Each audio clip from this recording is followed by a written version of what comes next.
नमस्कार साथियों। राष्ट्रीय जन अधिकार पार्टी भारत के अंदर मानव कल्याण के लिए कार्य कर रही है। साथियों, पिछले 8 महीनों से भारत का जो अन्नदाता है, भारत का जो किसान है, धरनों पर बैठा हुआ है। लेकिन भारत की ये गूंगी बहरी सरकार उन किसानों की तरफ कोई ध्यान नहीं दे रही है। सरकार कहती है कि भाई किसान हमारी बात मानने को तैयार नहीं है, और किसान कहते हैं कि सरकार हमारी बात मानने को तैयार नहीं है। तो साथियों, धरती पर ऐसा कोई मसला नहीं है जिसको बातों से सुलझाया ना जा सके। अगर सही तरह से दोनों पक्ष, किसान भी और देश की सरकार भी, सही तरह से एक दूसरे की बात को समझे तो किसानों की जो समस्या है उसका समाधान हो सकता है। तो मैं चाहता हूँ कि इस धरने में सैकड़ों किसान जो है अपनी जान गंवा चुके हैं। तो हमारा देश का अगर अन्नदाता ही परेशान रहेगा तो वो देश किस तरह से विकसित होगा, किस तरह से विकासशील होगा।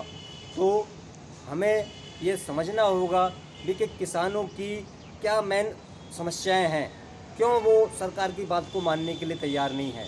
तो सरकार को किसानों को बुलाकर उनकी जो बिल्कुल अंदरूनी भावना है उसको समझते हुए इस धरने को समाप्त करना चाहिए। किसानों की जगह वहाँ धरनों में नहीं है, किसानों की जगह देश के खेतों में है, ताकि देश को खुशहाल बनाने में हमारा जो किसान है दिन रात मेहनत कर कर जो है देश की सेवा करे। साथियों, राष्ट्रीय जन अधिकार पार्टी का पूरा सहयोग और समर्थन इस देश के किसानों के साथ है, और हम भी ये चाहते हैं कि इस जो मसला है, जो विवाद अभी अटका हुआ है, किसान पिछले 7-8 महीने से धरने पे बैठे हुए हैं लेकिन उनकी कोई समाधान उनका नहीं हो पा रहा है।